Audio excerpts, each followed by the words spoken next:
Ana tātou katoa and kia ora to everyone here. My name is Yvonne Underhill-Sem, and as you see on the piece of paper here, I'm the Acting Director for New Zealand Institute of Pacific Research. As of next week, I think I'll become the Director, but at this moment, I'd like to just recognise Damon Salesa, who is moving on to do things that academics do as well. I was going to say better, I'm saying as well, which is writing, and I'm delighted to be able to take over the leadership of NZIPR, and for many reasons, but one, because there's a really exciting stable of research that is actually beginning to roll out. So I just want to acknowledge Damon's work in getting NZIPR up to where it is, and of course Jerry, who's sitting back there as well, who is the Program Manager. So this particular research project that Simon is going to present, and I'm really looking forward to hearing it, I think is one of the ones that are, the second one that is rolling out from NZIPR, and is rolling out with a lot of interest. There's always been a lot of interest in really trying to understand about the impact of investment in the Pacific. So Simon, I'm really keen to hear what you've got to say. I understand that the report will be coming out very soon. It'll be on your website. It'll also be on the NZIPR website. So we're hoping that the interest that has led to this particular research is going to continue by reading the report and engaging with a lot of the issues and continuing the dialogue. Just a little bit more of a plug about NZIPR. There are other issues that are coming. There are other new research projects that are rolling off from the website. There's a donor mapping project that's available. There's the beginning of the research repository. So we're in this moment now where there's a lot of really interesting work coming up, and having these kind of seminars allows us to share the work that we're doing, but also to engage in kind of real critical debate about where does this go, what does it matter, and how we can move forward on these really key issues. So without any further ado, I want to hand it over to Simon, and I look forward to hearing more, Simon.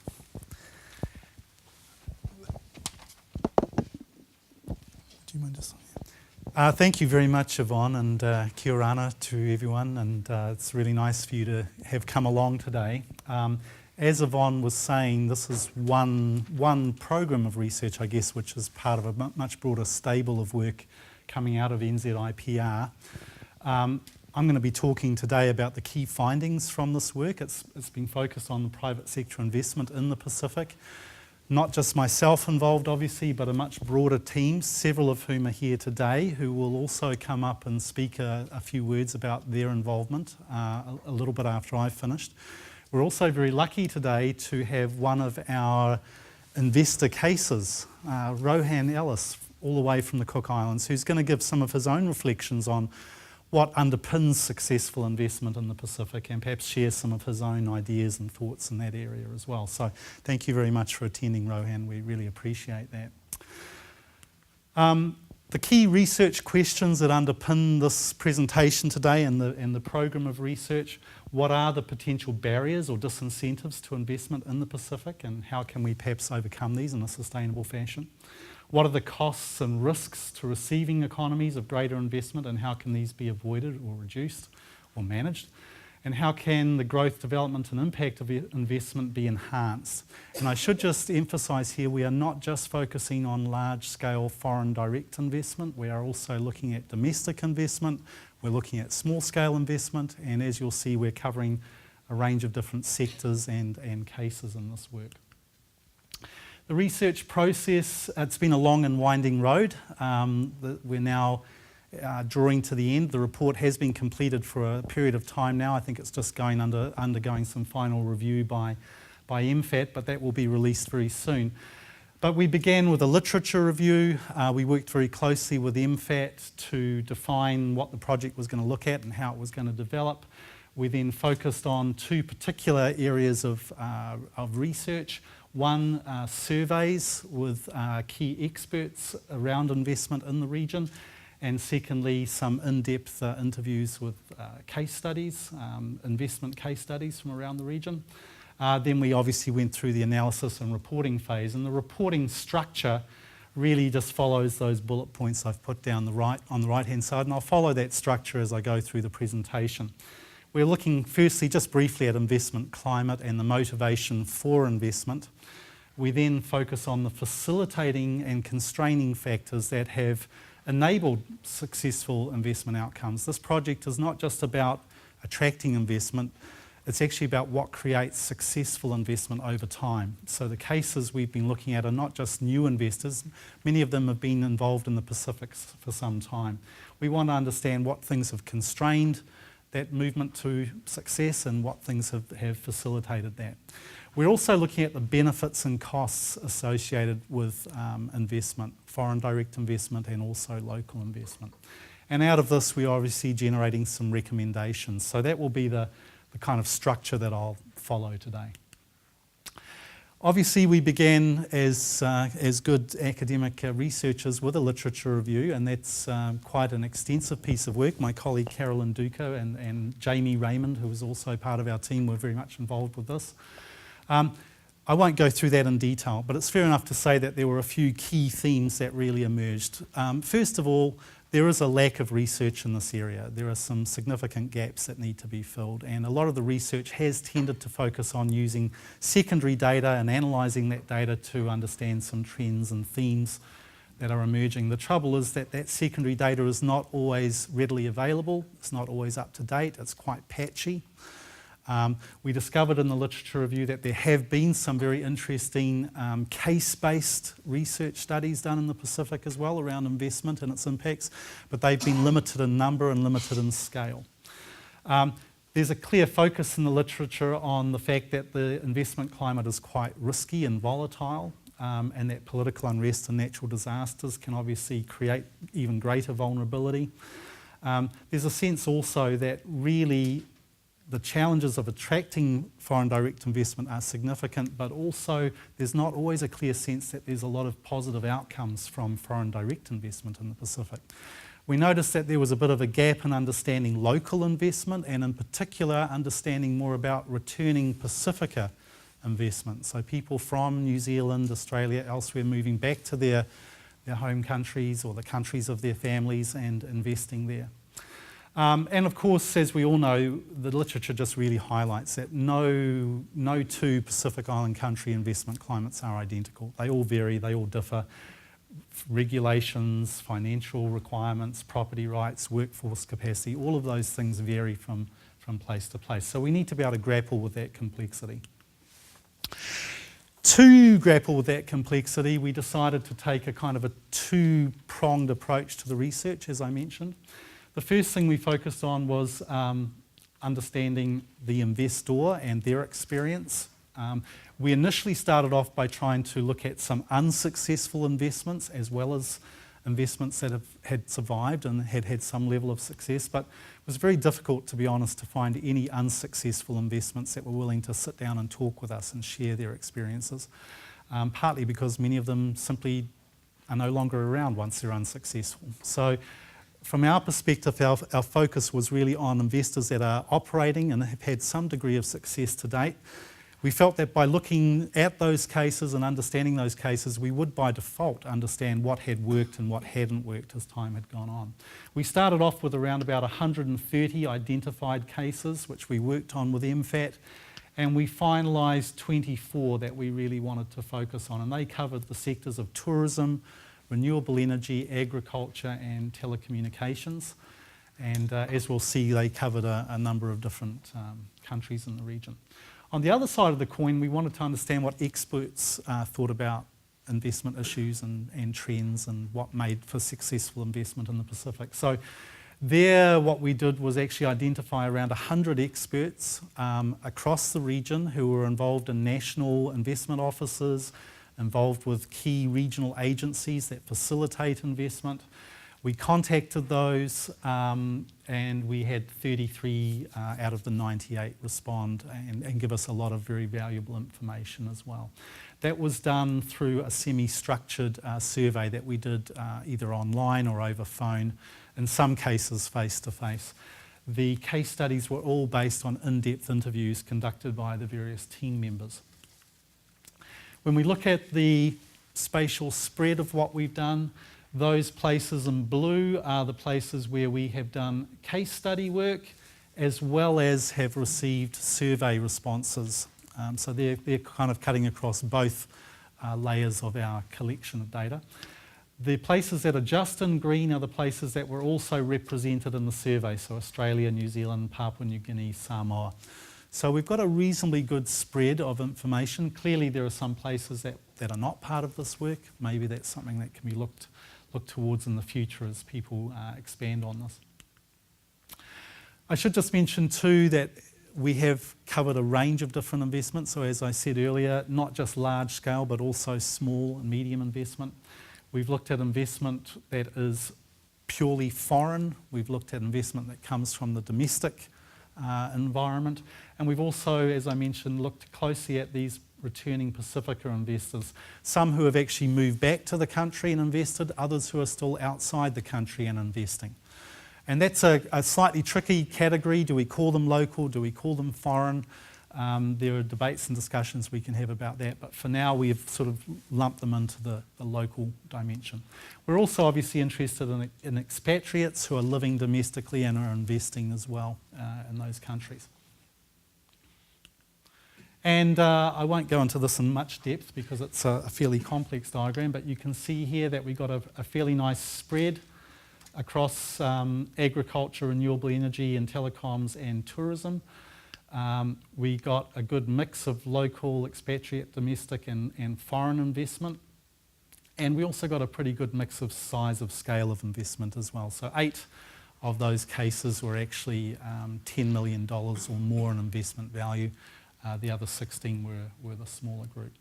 And as you can see here, we've got quite a nice spread across the countries.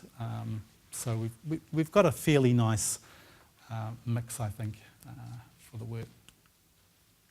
In terms of the survey, we really had, as I mentioned, both a national focus and a regional focus. These are just some of the organisations that were represented in the regional grouping in terms of the survey. So we had representatives from IFC, ADB, PITI, a number of other groups.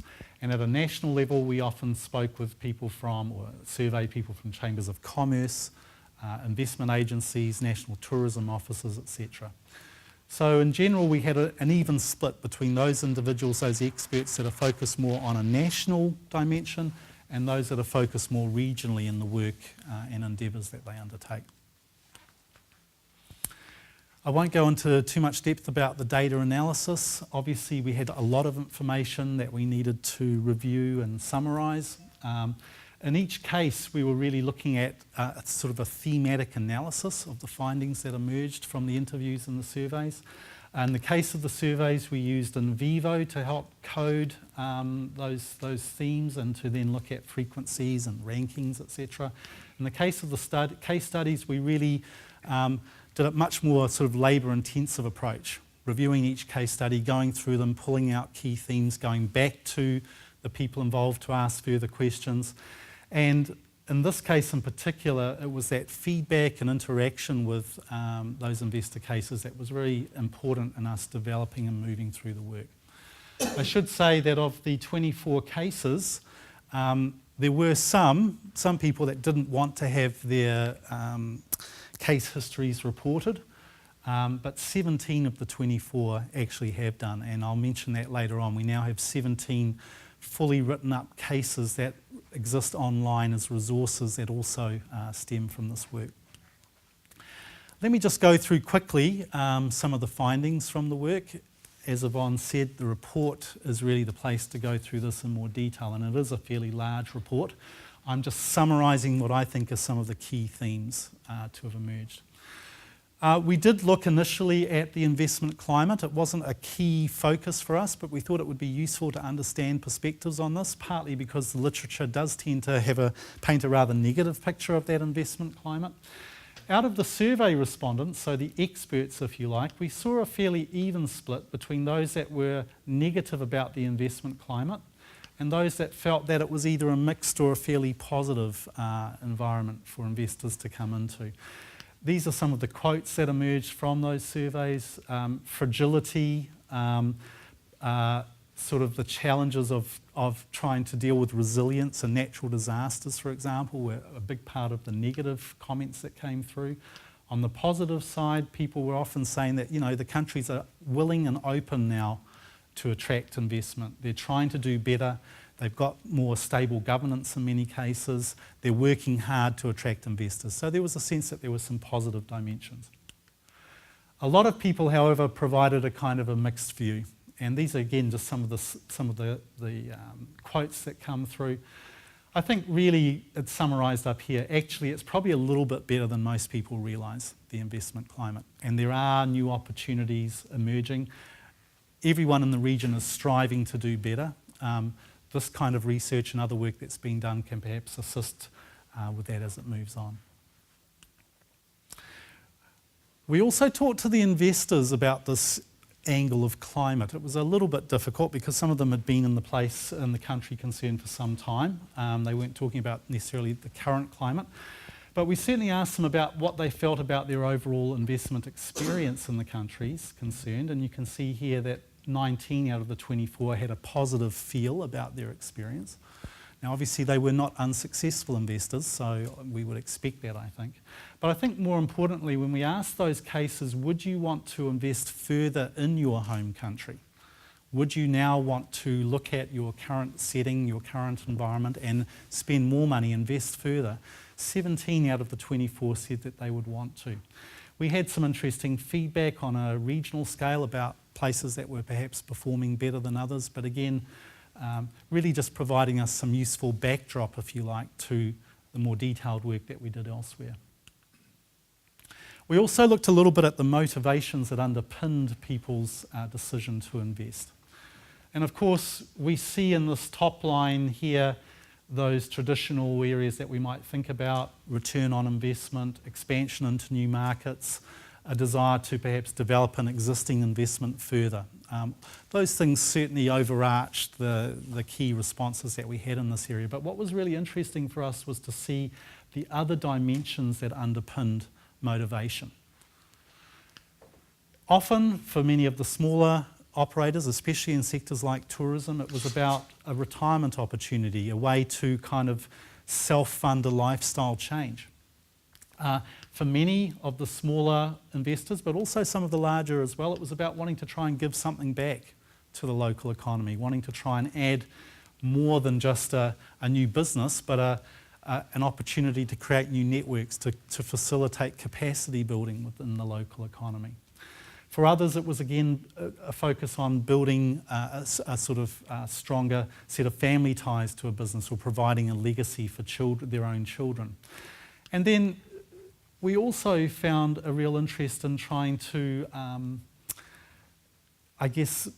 add value to local products, to think about corporate social responsibility in the mix as well. So the motivations were not purely driven by return on investment by any means of the imagination. They were actually much more deep-seated and deep-rooted, and there are a number of different dimensions that we need to look at there as we talk about motivation.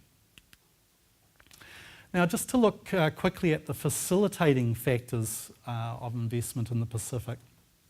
What did people feel were the factors that had facilitated successful investment?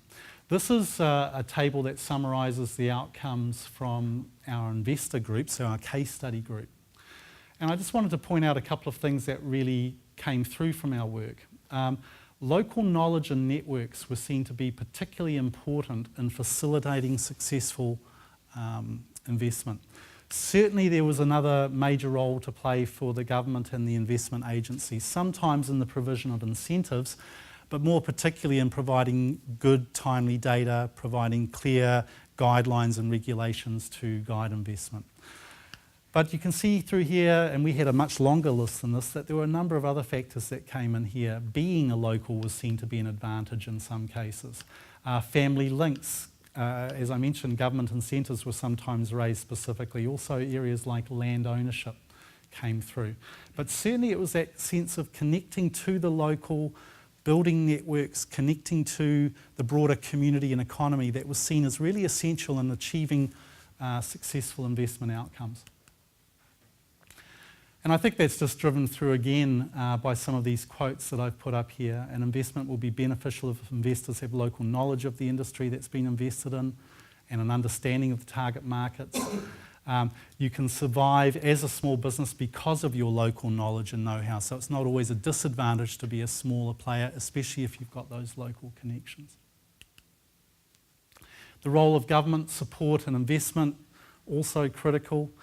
The investors were often, fairly positive about the process. It was really about making sure that you followed the guidelines, you obtained the approvals required, you did the environmental impact assessments. As long as you played those rules step by step, they felt that things were going reasonably well. From an expert perspective, these were the key dimensions that they felt government really needed to focus on: stability, providing the right kinds of incentives, making sure that business reforms support investment, and also making sure that technology is used to modernise business services, especially areas like banking, etc. But I think in general the focus there was on stability and good ethical performance on the part of government being critical in facilitating investment success. Land was another key factor that emerged, and I believe land is another area that NZIPR has been focusing on in much of its research. From the investor perspective, land was obviously seen as quite critical. Some felt it was the first step in any investment. Others felt that it was really a chance to add something back to the family and community. There was land that was sitting there not being used to its full potential. It's obviously a hugely advantageous opportunity if you've got land sitting there available, but if you can also find land through creating networks and working closely with community, that's a great step forward.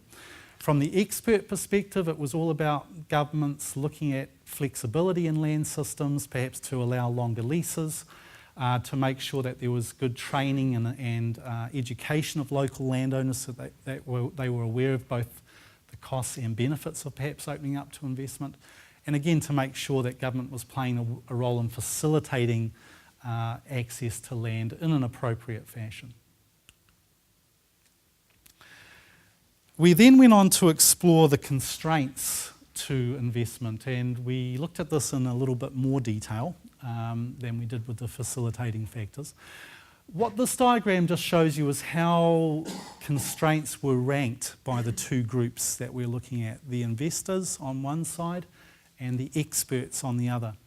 And you can see here that there is some clear sense that governance ranks number one for both groups. But there are also some interesting differences. So for the investors themselves, they were saying that environmental, climate change, natural disasters, environmental issues were ranking actually very highly as constraining factors to investment. Those ranked a lot lower down the list for those experts around the region. So the people on the ground involved with investment, with current investments, were tending to rank that dimension a little bit higher. Things like high costs, finance insecurity, workforce capacity were generally ranked relatively similarly by both groups. So there are some interesting differences that emerge between the investors and the experts that we talk to. There were also some interesting differences across the country. So this is again looking at the investor information that we've got, looking at the number of times these themes and issues were raised in the data. You can see here that for a place like the Cook Islands, for Tonga and also for Vanuatu, the environmental, climate change, natural disaster dimensions seem to be ranking a little bit more highly than for Fiji. You can see here that workforce capacity is ranked as a bigger issue within the Cook Islands than it is, for example, Vanuatu or Fiji. And I think that just really reflects the fact that in the Cook Islands it's difficult to find labour, especially if you're investing in sectors like tourism, telecommunications, etc. So there are variations across country and across sector, and they are explored in more detail in the report. When we look across sector, we can see some interesting dimensions here. Agriculture by far the more likely to be talking about the importance of environment, climate change and natural disasters in constraining investment and investment outcomes. We can see that workforce capacity is considered to be very important for the tourism sector, for example. And as I mentioned, this is an area where I think we see real skill shortages around the region at the moment, and particularly in places like the Cook Islands. So there are interesting variations across sector and country, really reflecting, I guess, the complexity of the environment. We need, in terms of government, the key messages coming through were that we need strong, transparent governance and political stability, as I mentioned earlier, that there is a tendency sometimes to over-regulate through legislation. There was a feeling sometimes that among smaller investors that the government support tends to be focused on the larger players rather than on the smaller groups. And that sometimes government saw these new investments as particularly easy revenue grabs in terms of taxation. We also saw a number of people commenting on the fact that investment flows from China can, although they may have a positive impact, they may also lead to some negative impacts as well, constraining opportunities for people from other parts of the world, and also perhaps opening up some concerns over corruption, to be frank, in the whole process involved in attracting and developing investment. Environmental, climate change and natural disasters also raised as a constraining factor. Cyclones, drought, mosquito-borne diseases, a whole range of different things were raised there. There was also a point made in a number of cases that this is an area to try and encourage further investment, to try and look at activities that are going to be more resilient to environmental change, and to look at activities that perhaps are actually focused on creating that resilience or focused on recycling or other initiatives that can improve sustainability, environmental sustainability performance. Financing, another area that was focused on, access to finance, obviously a critical issue. Banks being reluctant to lend money initially, but then starting to become easier to deal with as you move beyond that first phase. The fact that banking systems tend to lag behind New Zealand and Australia, especially in terms of the use of technology. So a number of different things that were raised around financing as being constraints as well. High costs, again, just the nature of doing business in Pacific Island nations that are isolated from many of their key markets, that tends to raise issues of costs, just basic costs of maintenance, telecommunications. Just the fact that you are taking bookings online, but the commission has to be paid in a hard currency, not your own currency. All of these things come into the mix and were really quite useful backdrops for us in understanding some of the challenges, some of the constraints to investment. Land, of course, also featuring difficulty in acquiring the land, the bureaucracy involved in accessing land, land lease issues, and that was particularly raised in the Cooks and Vanuatu. Cultural concerns. There was one case in particular that talked about challenges of trying to develop near an ancestral burial site and the need to work very closely with communities to overcome challenges and issues there. So again, I think we've pulled out a number of key highlights that constrain investment there. Another key point that was raised was a lack of reliable information and data. Lack of access to good information to plan your investment, but then also lack of information more generally to help you move forward as an investor. This was certainly felt more keenly by smaller operators, smaller investors, because they didn't have the resources to go out and do their own research. So they felt those gaps were quite critical. It was not just about getting information related to business and supply and demand for different sectors. It was also in many occasions about the fact that government was not putting out there very clearly what policies, incentives were available. There was no one-stop shop to encourage investors to engage with regulations and legislative frameworks. Supply chains were raised as well as a constraint, and again we see variation there across sector and across country. People in the agriculture sector tended to feel supply chains were relatively strong. they were weaker or seemed to be weaker across the other sectors. Likewise, we saw, as you would expect, I think, stronger, larger, perhaps more vertically integrated economies. We can see Fiji and Vanuatu tending to, the investors there tending to say they had slightly stronger supply chains, whereas in the Cooks and Tonga we saw a higher percentage of those investors saying supply chains were a challenge or a weakness. I'll just move on from there just quickly because I realise time's running through. Labour, also we have our difficulties in accessing adequate labour throughout the region, lack of technical expertise, capacity and skills. You train the staff and then they leave. This is another message that was coming through from many of the organisations that we spoke to in terms of our investment cases. It's also important for staff not just to have those key skills for your sector, but to also have basic skills in communication and numeracy, and there was a sense that that was lacking as well. Not high on the list, but very important for us to think about, were also some of the social or cultural constraints that acted on investors. And there was one case in particular where I was talking to a returning Pacifica investor in Niue, and she'd come back as a woman on her own to set up a business. And as she mentions here in the quote, she felt that in some ways she was getting a bit of a tall poppy syndrome coming into the mix, that local people had been supportive initially, but once they started to see her succeed and do well, there were challenges that were arising and perhaps affected her, particularly because she was a woman operating on her own. But for the larger enterprise, there was also a focus on the fact that it was absolutely critical, if you were going to overcome constraints, to make sure that you work closely with community, that you put time and effort into capacity building for your workforce and for the broader community. That was actually going to help the broader national economy, but it was also essential to develop your own business performance as you move forward. So there were some interesting social and cultural dimensions there, and one of the things I think that needs to be looked at, which is a critical message, is that every investor is different. We may have strategies and approaches that are designed to meet the needs of larger scale investors from Australia or New Zealand.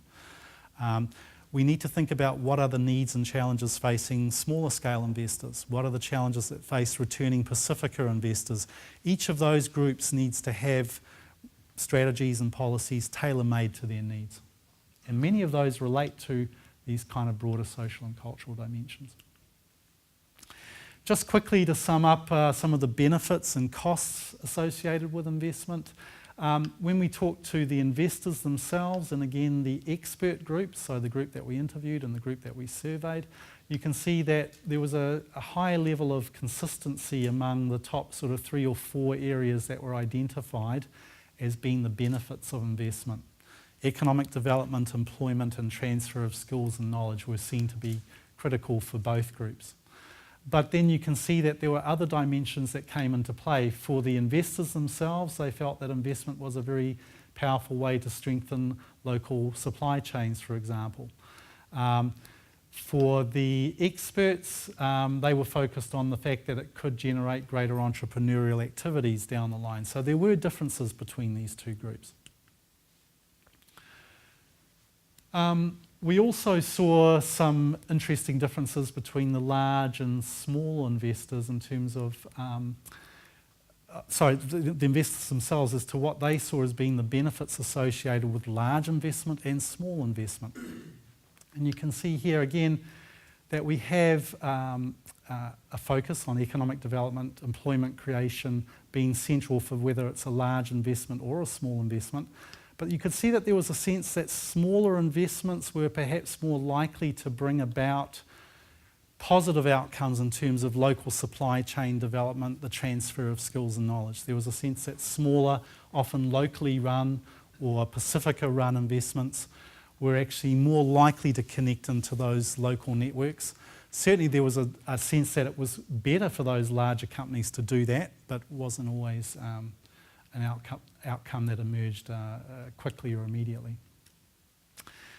We also asked investors to give us a little bit more information on what they thought were the benefits related to foreign investment and also local investment. And again, you can see employment, economic development being commonly discussed there. But for the local, smaller investment, local culture and community was seen as being benefiting more directly from that scale of investment by the experts than for the larger foreign investments. Likewise, larger foreign investment more likely to lead to things like improved infrastructure compared to smaller local investments. So again, variations within our expert group here, not just between the experts and the investors themselves. Just to sum up what's seen to be those benefits then, foreign direct investment, obviously employment, transfer of skills and technology, the access to foreign capital, access to markets, etc. Local investment, people felt that it could achieve much the same as foreign direct investment, often on a smaller scale, but that it couldn't be overlooked and that it must be very much part of investment initiatives and policies within the Pacific countries. There was also a sense that there may be less risk associated with local investments because locals understand the marketplace, the local culture, the sensitivities, and also perhaps a greater opportunity to contribute to the economy through import substitution, etc. But I think the bottom line is there's clearly benefits associated with both kinds of investment. There was also very much clearly a sense that that investment of any kind could encourage local entrepreneurial activities, encouraging local engagement and investment. Tourism investment could sustain and develop new opportunities in local food and handicraft production, for example, and clearly investment can help build local skills and capacity. This is an interesting quote that emerged. Foreign direct investment can act as an anchor investment that will then link up to smaller and medium enterprises in the local economy, and they can then sort of build on and benefit from that anchor. There also seem to be a number of benefits related to community links and corporate social responsibility. This really comes back to what we were talking about before, the importance of trying to build links, build supply chains, build connections to local community, strengthening the broader national economy, but also over time making you a more successful investment. Whether you are large-scale foreign or small-scale local, it didn't really matter. This was a key message that came through wherever we did our research, that the more you could connect locally, the more you could try and build on the unique products and dimensions of the place you were working in, the more likely you were to succeed in the longer term. Costs and risks, well, they were obviously outlined again by the different groups we spoke to, and again there was some level of consistency. This is just looking at the expert data, so the data from the surveys, comparing the perspectives of those experts that have a regional focus and those that are more country-specific in their focus. You can see that financial outflows, the crowding out of local opportunities, environmental dimensions are raised in each case. But for the country-specific investment experts, the people working in the local investment agencies, local banks, etc., they are far more likely to talk about some of the social and cultural risks associated with foreign direct investment than are the regional experts, who are also trying to facilitate investment but at a broader regional scale. I think this issue of financial outflows and loss of control was certainly something that was raised on a regular basis, not just about economic linkages. It was also about relying too heavily on incentives to attract investors. It was also about the fact that foreign direct investment could sometimes overwhelm host communities in terms of labour needs, in terms of having those negative impacts on local suppliers and local producers. So clearly this is an area that requires good governance to manage, and that was a message that came through quite strongly. There was a lot of talk about the fact that this could crowd out, this foreign investment could crowd out local opportunities and local competition. There were issues around the leasing of land, especially if land was in short supply. The sense that investment processes would be perhaps set up by government to help foreign direct investment and locals would be ignored. And again, there was a sense that Chinese investment was not often bringing the local benefits that people had anticipated or expected, particularly around the importing of labour for construction and also day-to-day management and work in those investments. And also there was a sense that too much focus on foreign investment, and in particular this is where the Chinese investment was again highlighted, could lead to problems of government corruption and transparency as time went on. The negative impacts of investment, particularly foreign investment, on culture, society, environment were raised often. The threat to local culture, poor use of labour and limited commitment to providing good employment was often raised. Loss of local employment due to foreign activities, people being brought in to work in those enterprises.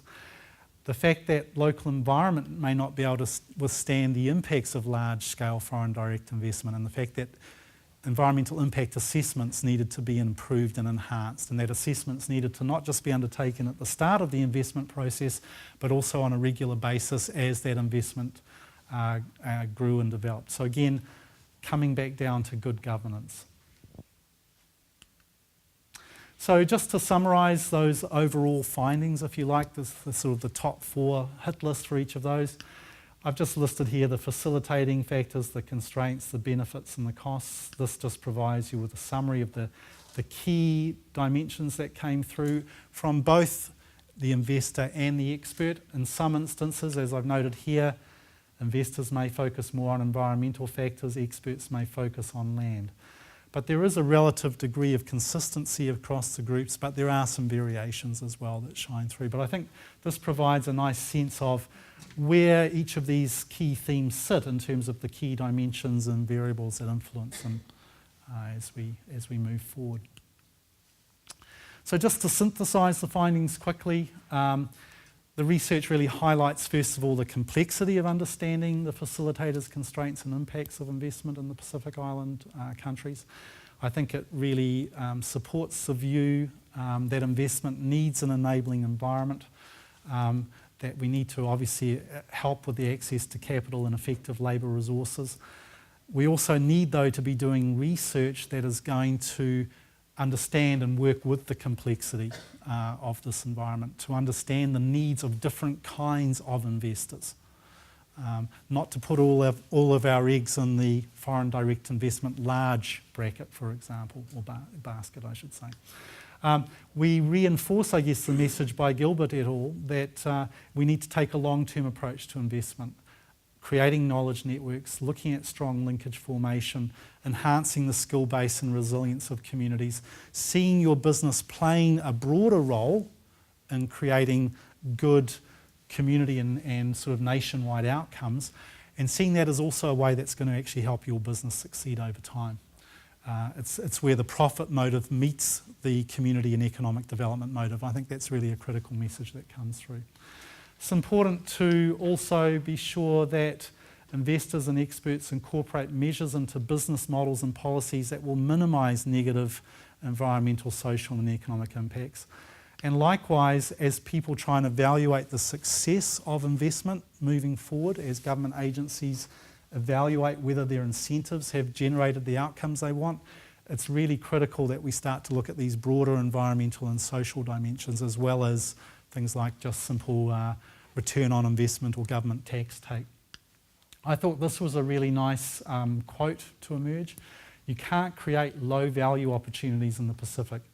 It just doesn't work because the cost of living is too high and you won't get young people working hard for a couple of dollars a day. It doesn't work. You need to create high value opportunities in order to sustain the Pacific economy. High value opportunities is something that came up again and again when we talked about investment success. If you're running a hotel, how do you add value? By linking to local food supplies or creating new initiatives that open up new opportunities for young people to learn about traditional culture as part of your visitor experience. How do you create a higher value agricultural sector by linking more closely to local producers and encouraging them to produce in organic ways, for example? There are all sorts of ways that this high value, high yield product can emerge, and the message was in particular that has to be focused on building those linkages to local economies, local communities, etc. So in terms of developing an enabling environment, this is just some of the key things that emerge from the work. You need to generate and use robust and effective processes to vet applications, and when you're vetting applications, you need to be thinking about those environmental, social and cultural dimensions, not just the economic return and the tax take. Government and relevant stakeholders need to create policies that target investment at key development goals, and also need to remember domestic investment is critical here, not just focusing purely on foreign investment. There needs to be a simplification of investment processes, or if not a simplification, certainly a bringing together of those processes into one-stop shops that will make it easier to access critical information for investors. We need to accept that land is a complex challenge. It is a roadblock in some places. It is something that needs to be addressed. This is about working with all of the key stakeholders to try and smooth out that process where appropriate and where applicable, and to make sure that rights are not compromised over time.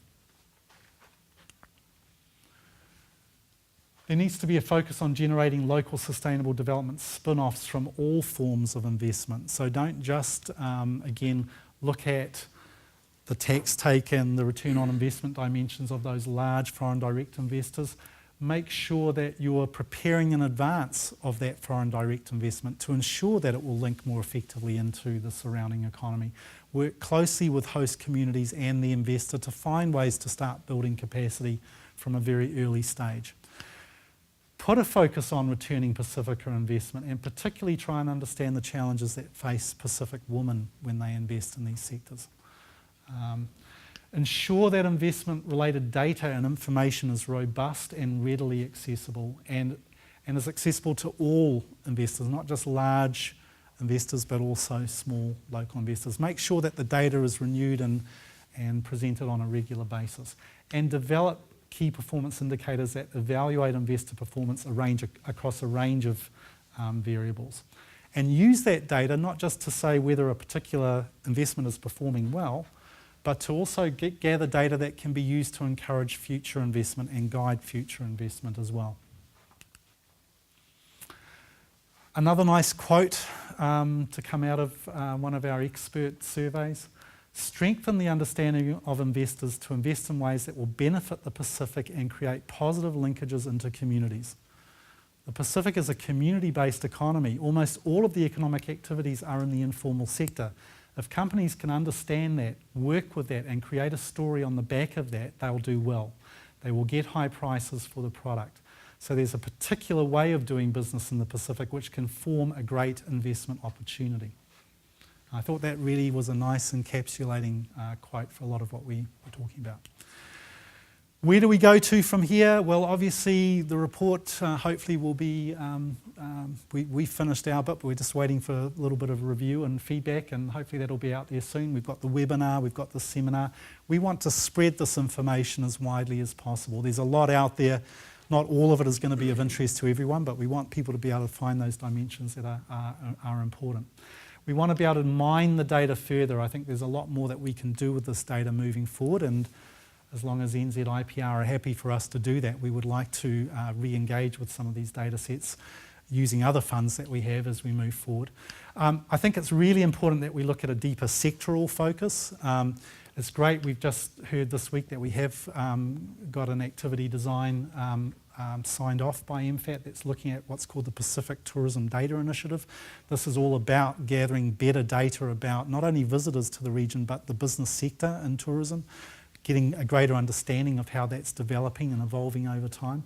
And also it's important that we continue to develop research tools and approaches that can make it easier to understand the impacts of investment as we move forward. The other thing I'll just leave you with is that this is more than just a report and more than just some seminars. As I mentioned, we've now got 17 cases that are written up and available online. Now, the final site of those cases, I guess, will probably be with NZIPR or MFAT, and obviously we'll make sure that people can find those. But each of these represents a separate case. The voices of investors in the Pacific who have, although they are, in most cases I would say successful, no path to success has been free of constraints and problems. Everyone has had to learn lessons as they've moved along. This is about sharing those lessons with others in the Pacific, whether they be large, like Unalco Energy in Vanuatu, or whether they be very small, like Humu Island Retreat in Niue. We're trying to share these stories and this information to the broader Pacific, so hopefully people can learn from that. That's the end of my presentation. I apologise if I've gone a little long. There was a lot of material there to cover. I have asked my other team members if they would be willing to say a few words about their experiences, and they very kindly said yes. So that's Tracy, Michael and Samisi. Who would like to go first? Don't rush. Tracy, come up and say a few words.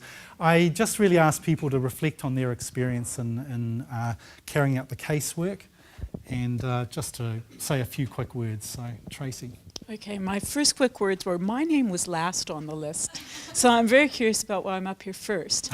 I think what really struck me, I did the case studies in Fiji, and what really struck me was when I was talking to the local investors, all of whom had been in their businesses for at least 20 years, the impact of externalities like the 2000 and 2006 coups and the recent cyclones, Winston in particular, and the volatilities that they're exposed to and the risk, and the fact that they've sustained their businesses over that length of time, I think was very, very telling. Whereas the foreign investors that I spoke to had only been in the market for, I don't know, sort of 5 to 7 years, and they hadn't had to really weather those sorts of storms. So it's going to be quite interesting to see the longevity of the foreign investment as opposed to the commitment that I saw through these local investors. And something that came up repeatedly in the interviews with the local investors was this concept of passion and commitment to the community and to the country and giving back. And that was something that really struck me. So I don't have much more to add, because I think Simon actually covered a lot of it. That's absolutely perfect. Thank you very much, Tracy. How about Michael coming up next and saying a few words? Thank you.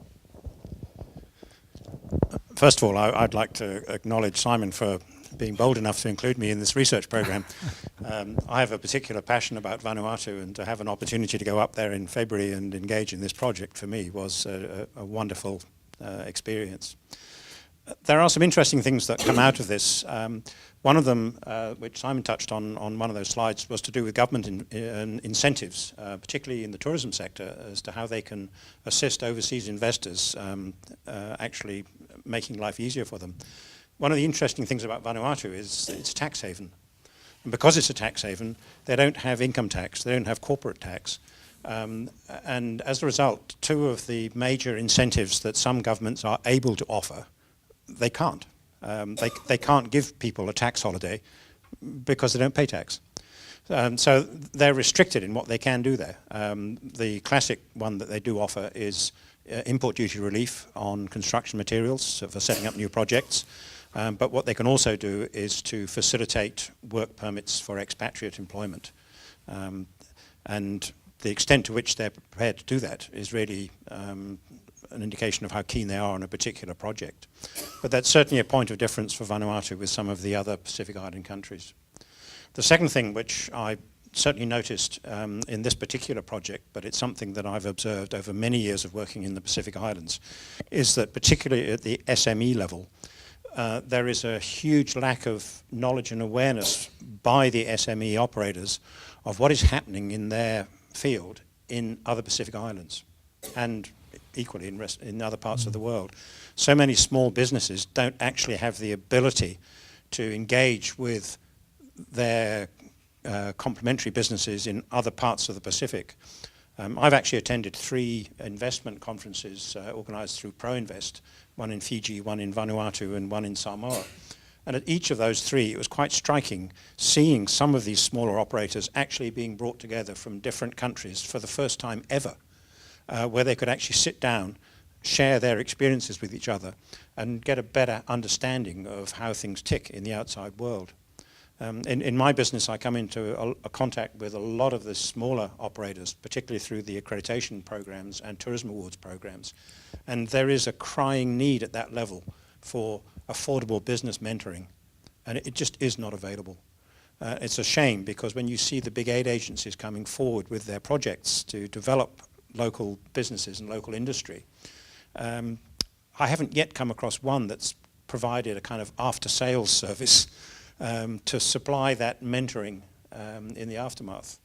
And that was really brought home to me in Samoa after the tsunami there, because the New Zealand government put $4 million on the table to fund redevelopment of tourism businesses affected by the tsunami.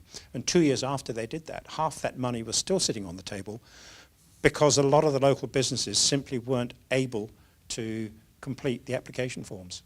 They didn't know how to write business plans. They didn't know how to write budgets. They didn't know how to measure the performance of their businesses. They didn't understand things like depreciation and maintenance. In fact, I don't think that the word maintenance exists in a lot of the Pacific Island languages. And because they don't understand those things, their businesses tend to be totally focused on cash flow in the here and now. And if there's money in the bank, they must be doing well. And they simply don't understand how their businesses operate.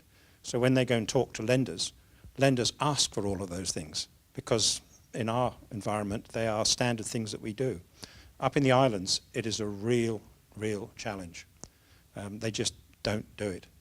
And something I noticed, particularly in Vanuatu, because they don't pay tax, a lot of the businesses don't keep proper business records. They have no idea of what their true position is.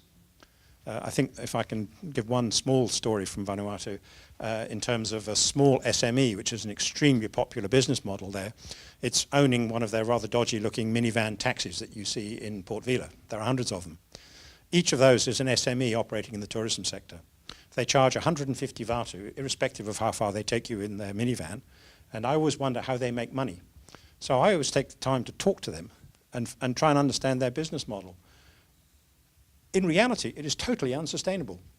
What they do is they take advantage of the overseas seasonal worker programs for villages to send communities away to Australia or New Zealand, work on our orchards and vineyards and things here, save up collectively maybe $20,000 or $30,000, go back home, buy one of these dodgy second-hand Korean minivans or whatever, run it into the ground for the next 2 years, where that 150 Vatu is just enough to cover the petrol or the diesel and maybe pay the drivers who drive in shifts. But at the end of the 2-year period, that asset is completely useless. So what do? They send the next lot of workers overseas to work in our vineyards and orchards to save up some more money to come and buy another minivan. Now, they regard that as an SME enterprise. The reality is it is totally uneconomic. And this comes back to my point that they don't understand how real business operates. And you can't blame them for it. We're trying to impose thousands of years of business evolution, if you like, coming from the Western world into lifestyles and businesses that have no conception of how those things are important to them. And I think that if one thing could come out of this program, it's to raise the levels of awareness, the need to build that business skill base. And I think it has to come through some program of mentoring. Thank you very much, Michael. I think although it's not totally a mentoring program, I guess that's partly why we've been, and you've been a big part of this, why we've been trying to get these cases up here as well, because I think the more we can share knowledge and experience, the better. So thank you very much for those points. Samisi, do you have a few words you'd like to say as well? Sorry I haven't really introduced you all, but I'm sure you can... Thank you. Yeah. The extraction of data for this particular project, I think was a key thing. And I spent a bit of time with people I've talked to in the islands and in New Zealand, just trying to make them feel easy and feel comfortable with me.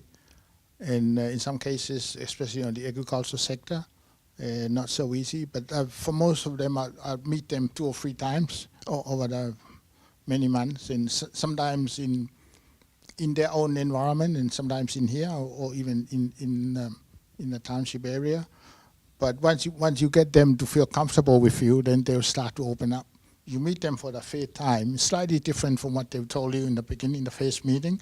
So some of these, I think they're really high quality data, because they come straight from there, and we sort of interpret them and come to the expert here. It was good.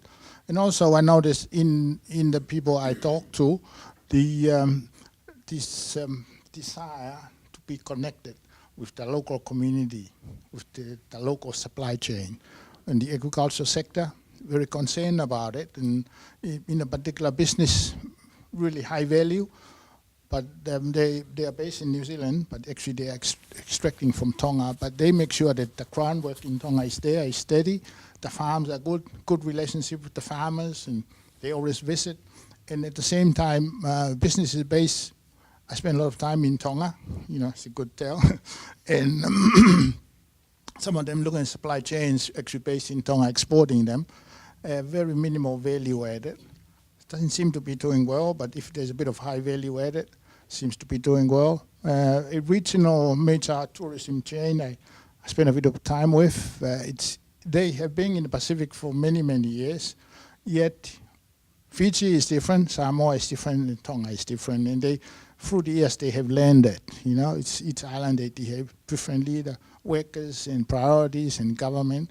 But it's interesting. But the whole key thing about working in the South Pacific, most of you know already, is the ability to extract quality data and to make them feel at ease. And there's always this inbuilt desire, whether they're expatriates or locals, to be connected with the local community. Thank you very much, Samisi. I really appreciate that. So Tracy Burno, Michael Pusanilli and Samisi Tamoipiao, the three key players in the team. One other that couldn't be here today, Jamie Raymond, who's now working at ATEED. She is a Cook Island Māori graduate from AUT, and she was very much responsible for many of our Cook Island cases as well, and coordinating a lot of this work. So a big thank you to Jamie as well. Now, on the Cook Island front, as I mentioned, we're lucky to have Rohan Ellis here as well to talk with us. And please come up, Rohan. Rohan very kindly provided one of the cases through his Islander hotel business, but is here just to give his own reflections, I guess, on some of what we've talked about, and really appreciate it. Thank you. Thank you, Simon. Good afternoon, ladies and gentlemen. Look, I'm just going to go through some of the key points that that I've just been jotting down. From a Cook Islands perspective, before we understand, before I start, it's important to understand where the Cook Islands are right now. We're an ex-colony of New Zealand, whereby people were trained to be administrators and bureaucrats. We're going through a stage of metamorphosis right now. We're transforming a lot of our people into entrepreneurs and into self-developed people, to actually do their own thing. So that's where we're at right now. So from my point of view, 3 years ago, I bought into a property that was undergoing mortgagee sale. Bought it for $1 million. In year one, we turned over 900,000, which was mediocre. That was the average trading revenue of the business itself. This year, we'll be turning over 6.5 million, and in 2 years' time, we'll be turning over 10 million. Now, that's happening through the way that we do things, or the way that we've actually structured and geared our business. For us, it's important to develop staff and team members. Absolutely vital to actually bring them into your business planning, bring them into your business management systems, giving them full training and professional development programs. We've also offering them support with their families. A lot of families, a lot of our workers are very, very young Cook Islanders who have started new families unplanned and unexpected. And so we're helping them by putting them into rented homes. We're helping them buy vehicles. As it stands, I believe our company's bought We bought 16 or 18 cars, new cars for, for our workers, particularly those workers that show promise that they're going to be stable, they're going to be with our business for a long time. So we're doing all these small initiatives. Small things, but it means a huge impact to the lives that they live in the Cook Islands. And they feel as if our business is actually looking after their welfare. And so they, they return their support back to us, by being good, hardworking people. This year we're about to start a new program whereby we'll be supporting home loans for them so that they're able to build their own first home. So these are all just some of the initiatives that we do that, that seems to work for our business. Another aspect is that we work very, very closely with our community. So we're located in a village or a community, and we tend to buy all our produce from farmers from within that area.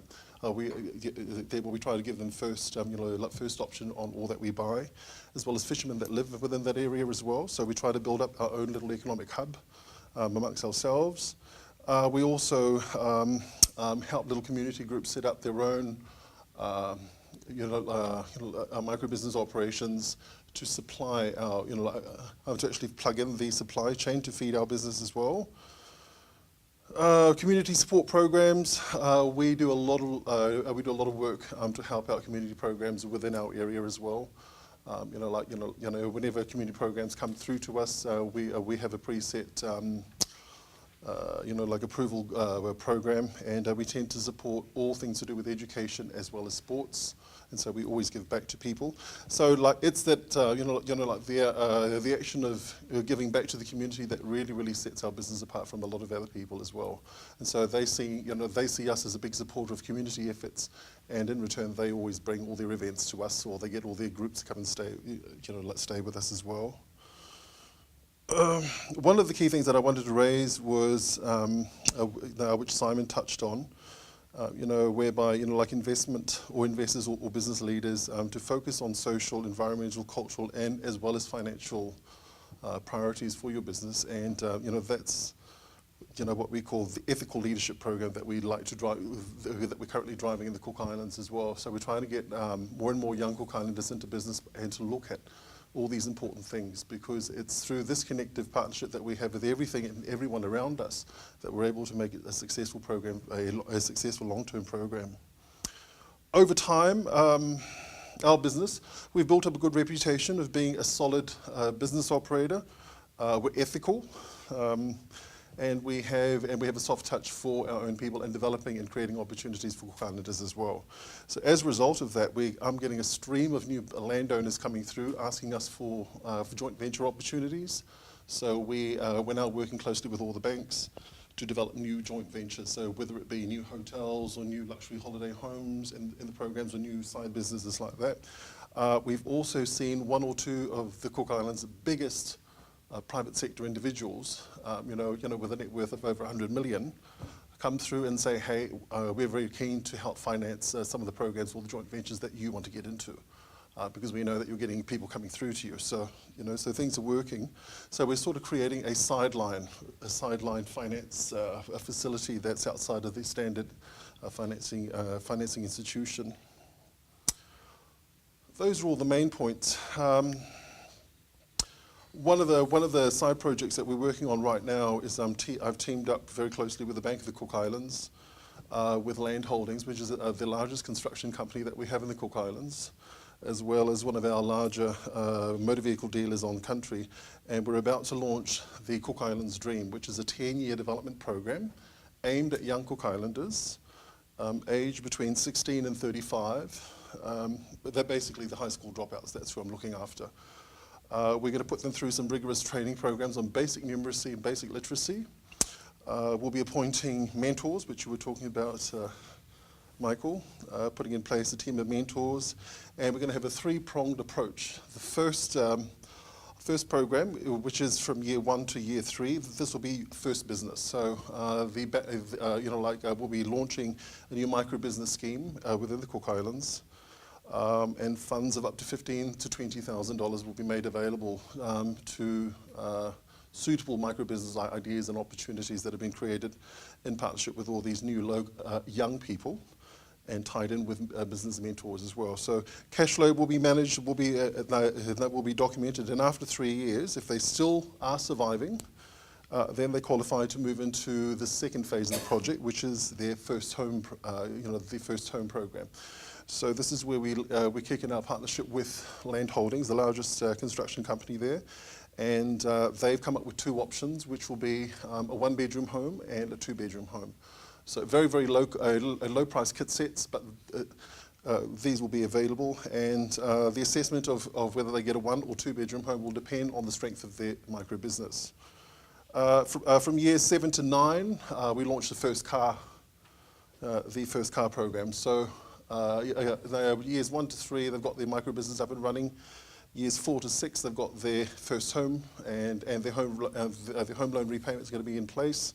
And years 7 to 9, they'll be able to purchase their first car. So overall, within 10 years, young Cook Islanders who would otherwise be deemed dropouts, going nowhere, will have a connection to the earth, will have meaningful lives, and will no longer be in poverty. So these are some of the programs that we're launching. So outside of all the business that I'm running. So, but anyway, look, I think that for the Pacific, we are a special people. Well, we're a bit different from, from the rest of the world. I think that we can make a real difference if we all come together and we all make a conscious effort to understand the way that things happen within the islands, and to understand all the little nuances and all the difficulties that people endure, within their ordinary lives. And if we can, come to understand that and develop a program that will help them overcome that, I tell you, if you give them a chance and you put them on their way, they will become strong economic contributors, like to any Pacific community. That's it. Thank you. Bye.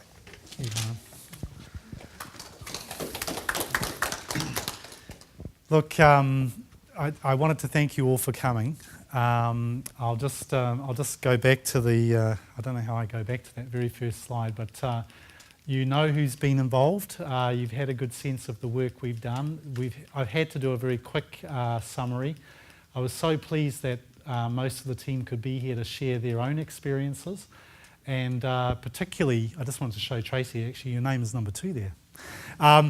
I just wanted to thank Rohan in particular as well for coming over, because I really felt it was important that we had a voice from the real world as well as from the ivory tower to talk about your experiences and to reflect on the work that we've done. And just as I would thank Rohan for his help, I would just like to finish by thanking all of those people, hopefully that'll be watching this on video, all of the people that participated in the case studies and the survey, to thank them so much for giving their time and energy to this work, because I think what we have done, as you've seen, we've dealt with a very complex set of issues.